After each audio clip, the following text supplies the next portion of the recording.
আসসালামু আলাইকুম সবাইকে। নাজমুল ব্লগ ইউকেতে সবাইকে স্বাগতম। আশা করি সবাই ভালো আছেন। দেখতেই পাচ্ছেন আমাদের বাংলাদেশি সোসাইটির একটি প্রোগ্রাম হচ্ছে।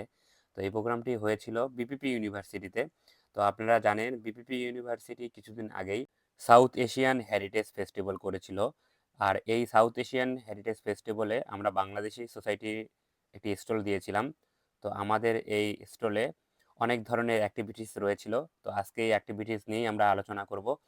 আপনারা দেখতে থাকুন আজকের এই ভিডিওতে। এখানে পাকিস্তানি সোসাইটি রয়েছে, নেপালি সোসাইটি রয়েছে, সাথে ইন্ডিয়ানদের যে ২-৩টা প্রদেশের সোসাইটি রয়েছে। এই যে এটা দেখতে পাচ্ছেন, এটা তেলেগু সোসাইটি, তারপরে নেপালদের সোসাইটি, বিএসসি সোসাইটি, এবং ইন্ডিয়ান যে রাজস্থান রয়েছে রাজস্থান সোসাইটি, এবং সাথে রয়েছিল গুজরাটি সোসাইটি।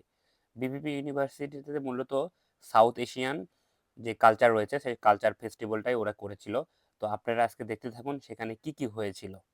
হ্যালো, আসসালামু আলাইকুম। আশা করি সবাই ভালো আছেন। আজকে আমাদের বিপিপি ইউনিভার্সিটি লন্ডন ক্যাম্পাসে আমাদের বাংলাদেশি সোসাইটি এবং ইন্ডিয়ান, পাকিস্তানি, তারপরে নেপালি সব সোসাইটিদেরকে নিয়ে আজকে একটা প্রোগ্রাম চলতেছে বিপিপি ইউনিভার্সিটির। তো আমরা এখানে আজকে আসছি। তো আমাদের স্টল হলো বাংলাদেশি সোসাইটি। তো সেখানে আমাদের প্রেসিডেন্ট আছে সারা আপু, আর আমাদের ভাই আছে আসিফ ভাই। তো সারা আপু, কেমন লাগতেছে? ভালো লাগছে। তো তো আমাদের আমাদের এই যে স্টলগুলো সাজানো হয়েছে, এই যে এটা হলো নেপালি স্টল, নেপালদের, এটা হলো ইন্ডিয়া, আর এই যে আমাদের এই পাশে রয়েছে পাকিস্তানি স্টল, আর আমাদের স্টল রয়েছে যে বাংলাদেশি স্টল। তো আমাদের বাংলাদেশি বিপি ইউনিভার্সিটির যে প্রেসিডেন্ট বাংলাদেশ সোসাইটি, তার সাথে আমরা কথা বলবো। সারা আপু, hello everyone, how are you? আলহামদুলিল্লাহ। তো কেমন লাগছে আপনাদের আজকে এই প্রোগ্রাম? আমার এখন আলহামদুলিল্লাহ অনেক ভালো লাগছে। For the first time Bangladeshi society বিপিবির ফাংশন এত বড় করে পার্টিসিপেট করেছে। বাংলাদেশে অনেক স্টুডেন্ট বিপিতে আসে, আমিও লয়ার স্টুডেন্ট, লয়ার তো অনেক স্টুডেন্ট, ও লয়ার স্টুডেন্ট। প্রথমে একটু নার্ভাস ছিলাম কি হবে না হবে, বাট আমার টিম মেম্বার যেমন ও, বাকি সবাই এত সাপোর্টিভ ছিল। সো হোপ এটা ভালো যাবে ইনশাআল্লাহ। ইনশাআল্লাহ। তো ইনশাআল্লাহ আর অনেক প্রোগ্রাম হবে। আমি বিপিপি সব বাংলাদেশি স্টুডেন্টদেরকে ইনভাইট করছি এবার না হলে নেক্সট টাইম সবাই যাতে অ্যাটেন্ড করে। ইনশাআল্লাহ উই উইল রক। অ্যান্ড আমি তো চলে যাব কিছুদিন পরে, সো আমার পরে যারা আসবে তারা যাতে সোসাইটি ধরে রাখতে পারে, এটাই হচ্ছে আমার কাম্য। ইনশাল্লাহ আজকে আমাদের প্রোগ্রাম আপনাদেরকে দেখাবো এই ভিডিওতে। ইনশাআল্লাহ। সো সবাই দেখতে থাকুন। আর এই যে আমাদের সবাই কমিউনিটির যারা রয়েছে সবাই চলে আসছে, এখানে সুন্দর করে স্টেজ সাজানো হয়েছে। তো আমরা লন্ডনের মাটিতে এরকম এত সুন্দর একটা অনুষ্ঠান করছি, তো এটা আমাদের প্রাউড ফিল করা। তো দেখতে থাকুন। তো বাংলাদেশি সোসাইটি অ্যাসোসিয়েট হিসেবে আমি সেখানে মিডিয়া ম্যানেজার হিসেবে কাজ করছি। তো সেই সুবাদে আসলে আমার সেই মেম্বারশিপ হিসেবে আমি এখানে আসা, এবং আমি এখানকার একজন স্টুডেন্ট। তো যার ফলে আমাদের এই প্রোগ্রামটিকে আরও অনেক সুন্দর করে সাজানোর জন্য এবং বাংলাদেশিদেরকে সাজানোর জন্য আমরা এই প্রোগ্রামটিকে আরও সুন্দর করে সাজিয়েছিলাম। তো আমাদের বাংলাদেশি সোসাইটি, ইন্ডিয়ান সোসাইটি এবং পাকিস্তানি সোসাইটি সকলের ভোটকে কেন্দ্র করে একজন প্রেসিডেন্ট হয়ে থাকে। সেই প্রেসিডেন্ট হয়েছিল ইন্ডিয়ান সোসাইটির একজন। তো সে আসলে কথা বলছিল। তো সে আসলে আমাদেরকে অনেক ইনস্ট্রাকশন দিচ্ছিল। আর এর মধ্যেই আমাদের প্রোগ্রামটি শুরু হয়ে গিয়েছিল। তো আমাদের প্রোগ্রামটি শুরু হওয়ার ফলে কি কি হবে, কি কি হবে না সেটা নিয়ে সে আলোচনা করছিল। আমাদের প্রোগ্রামের প্রথমেই হয়েছিল আমাদের যে প্রত্যেকটা শপগুলো রয়েছে সেই শপগুলোতে সবাই যাবে, যে কথা বলবে, দেখা করবে কে কোন ধরনের কি কালচার নিয়ে এসেছে সেই কালচার। তো সেটাকে কেন্দ্র করেই দেখতে পাচ্ছেন আমরা পান বিতরণ করছি। আমাদের আসলে ঐতিহ্যবাহী পান ছিল, তো সেই কারণে আমরা পান বিতরণ করছিলাম। আমাদের প্রেসিডেন্ট পান বিতরণ করতেছিল, এবং সাথে আমাদের শ্রাবণী আপু ছিল। আর এই যে আমাদের বাংলাদেশি যে স্টল রয়েছে সবাই। বেসিক্যালি আপু আমরা কি খাওয়াচ্ছি সবাইকে? হ্যাঁ, এটা হচ্ছে পানওয়ালি, পান খাচ্ছে। আমরা আমরা বাংলাদেশি স্টল থেকে পান খাওয়াচ্ছি। আমাদের পানই ভরসা। মূলত আমাদের স্টলে হয়েছিল প্ল্যাকার্ড, এবং আমাদের যে গ্রাফি রয়েছে সেই গ্রাফিগুলোতে ওরা কথা বলবে। আর এই যে দেখতে পাচ্ছেন আমি এখানে আমাদের যে বাংলা ল্যাঙ্গুয়েজ রয়েছে সেই ল্যাঙ্গুয়েজে আমি বাংলায় কথা বলি, কথাটা লিখে রেখেছিলাম। এবং আমি আমার সোনার বাংলা, আমি তোমায় ভালোবাসি, এটা লিখেছিলাম। এটা যার যার ল্যাঙ্গুয়েজ তার ল্যাঙ্গুয়েজে সে লিখবে। আর এখানে দেখতে পাচ্ছেন একটা ক্রাউড ফিল তৈরি হয়েছে। প্রত্যেকটা যে শপগুলো রয়েছে সেই শপগুলোতে সবাই আসছে এবং সবাই সবার ঐতিহ্যটাকে তুলে ধরছে।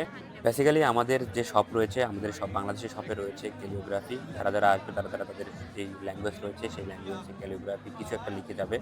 ঠিক তেমনই ইন্ডিয়ানরা ইন্ডিয়ানদের যে ঐতিহ্য রয়েছে সেই ঐতিহ্যটাকে তুলে ধরেছে। আমরা বাংলাদেশের ঐতিহ্যটাকে তুলে ধরেছি। তেমনই নেপাল রয়েছে, নেপালরা নেপালদের ঐতিহ্যটাকে তুলে ধরেছিল। আমি আমাদের ভিডিওতে প্রত্যেকটি যে রাজ্য রয়েছে এবং প্রত্যেকটি দেশ রয়েছে, সেই প্রত্যেকটা দেশের আমি এই জিনিসটা তুলে ধরার চেষ্টা করেছি। সাথে রয়েছিল পাকিস্তান এবং তেলেগু। তো তেলেগুদের যে ঐতিহ্য সেটি তুলে ধরেছে, এবং পাকিস্তানি সোসাইটির যে ঐতিহ্য রয়েছে সেই ঐতিহ্য তুলে ধরেছে। সবচেয়ে মজার বিষয় ছিল যে আমি বাংলাদেশী পতাকা, সেই বাংলাদেশী পতাকাটা সুন্দর করে আমাদের এই ঐতিহ্য, সেই ঐতিহ্যটাকে আমি তুলে ধরেছিলাম গুজরাটি সোসাইটিতে। তো গুজরাটি সোসাইটি এত সুন্দর করে ওরা একটা আয়োজন করেছিল যে বাংলাদেশের পতাকা আমি সেখানে ওদের স্টলে আমি দিয়ে এসেছি। এটা আমার কাছে গর্বের বিষয়, এবং আমি দেখতেই পাচ্ছেন যে আমি কত সুন্দর করে আমি এই বাংলাদেশের যে পতাকা, সেই পতাকাটা আমি অনেক সুন্দর করে আর্ট করার চেষ্টা করেছি ওদের ওখানে। আমাদের প্রোগ্রাম শুরু হয়ে গেছে। তো আমাদের প্রেসিডেন্ট সারা আপু আছে। তো সারা আপু, কেমন লাগছে এত ক্রাউড So happy. আর আমাদের বাংলাদেশি স্টলকে নিয়ে এত মাতামাতি, সবাই পান খাচ্ছে? আমি এত এক্সপেকটেশন রাখি নাই, বাট সবাই এত supportive. I am so happy. আর লাইক সবাই, আমি একা কাজ করিনি, সবাই খুব কাজ করছে, আর সবাই অনেক ইন্সপায়ার করছে যে লেটস ডু ইট। তো এর জন্যই করা হয়েছে। ইনশাআল্লাহ নেক্সট মান্থে আবার কোনো প্রোগ্রাম হবে। সব বাংলাদেশিদেরকে ইনভাইটেড, সব Bangladeshi student, please participate. It's fun, it's actually fun. Thank you. আপনারা দেখতে পাচ্ছেন যে এখানে সবার ট্রেডিশনাল যে কালচার রয়েছে সেই কালচারগুলো নিয়ে কাজ করছে। এই পেশে রয়েছে পাকিস্তানি স্টল, এই পেশে আমাদের বাংলাদেশি স্টল, সাথে রয়েছে গুজরাটি, তামিলনাড়ু, তেলেগু এবং ইন্ডিয়া। তো সবাই মাশাআল্লাহ অনেক সুন্দরভাবে প্রোগ্রাম করছে, ভালো লাগছে। আর এখানে র্যাম শো করতেছে, দেখি র্যাম শো দেখাচ্ছি আপনাদেরকে। তো র্যাম শো হওয়ার ফলে সাথে সবাই গান নাচ শুরু করে দিয়েছিল। তো এর মধ্যে আমরাও সবার মধ্যে গান নাচ এবং আমাদের যে অ্যাক্টিভিটিস রয়েছে সেই অ্যাক্টিভিটিসগুলোও তুলে ধরার চেষ্টা করেছিলাম। তো আমাদের প্রেসিডেন্ট এবং আমাদের হৃদয় সবাই নাচানাচি করেছিল, এবং শ্রাবণী আপু সে ডান্স করেছিল, হৃদয় ডান্স করেছিল, এবং আমি গান করেছিলাম। তো আমি আমাদের যে কালচার, সেই কালচারটা বিদেশি মাটিতে এত সুন্দর করে তুলে ধরার চেষ্টা করেছি। এটা আসলে আমাদের কাছে প্রাউড ফিল করার বাংলাদেশিদের মধ্যে। এখানে দেখতে পাচ্ছেন যে মজা করছে শ্রাবণী আপু এবং হৃদয়। আমাদের যে ঐতিহ্য রয়েছে সেই ঐতিহ্যটাকে সেখানে ফেস্টিভ্যালে তুলে ধরার চেষ্টা করেছি। সাথে আমাদের সারা আপুও এখানে এসে অংশগ্রহণ করেছে, এবং আমাদের বিপিপিতে আমাদের যে বাংলাদেশিরাও রয়েছে এবং সেই বাংলাদেশিরা সবাই এখানে অংশগ্রহণ করেছিল। তো এটা আসলে আমাদেরকে দেখে খুবই ভালো লেগেছিল, এবং আমাদের যে স্কুল রয়েছে সেই স্কুলটিতে সবাই ভিড় করেছিল যে আসলে আমরা বাংলাদেশিরা কী করেছি। আর এই যে নতুন করে একটা ডান্স দেখতে পাচ্ছেন, এটা হলো গুজরাটি সোসাইটির যে ডান্স, এবং গুজরাটিরা এইভাবে ডান্স দিয়ে থাকে। আপনারা দেখতে পাচ্ছেন যে এই গুজরাটিদের যে ট্রেডিশন, এই ট্রেডিশনে ওরা নাচতেছিল, আর এত সুন্দর করে নাচতেছিল। তো আপনারা দেখেই আমরা অবাক হয়ে গিয়েছিলাম। তো এত সুন্দর এখানে না আসলে তোমরা মিসই করতাম। তো এই যে দেখতে পাচ্ছেন অনেক সবাই সুন্দর করে নাচতেছে, এবং সবার যে ঐতিহ্য রয়েছে প্রত্যেকটা মানুষের গান দিচ্ছে, এবং সেই গানের অনুযায়ী সবাই নাচতেছে। তো আমাদেরও গান দিয়েছিল, আমরাও নাচানাচি করেছি। তো এইগুলো আসলে ভার্সিটি লেভেলে, এই ভার্সিটিতে এগুলো আসলে সবাই করে থাকে। তো এরপরে আমাদেরকে খাবার-দাবার দেওয়া হয়েছিল। তো যারা এখানে এসেছিল এবং তাদেরকে আমরা গেস্টদেরকে খাবার-দাবার দিয়েছিলাম, এবং এটা বিপিপি অ্যারেঞ্জ করেছিল। এরপরে আমার গান শুরু হয়ে গেছিল। গান শুরু বিদেশের মাটিতে গান করা গর্বের বিষয়।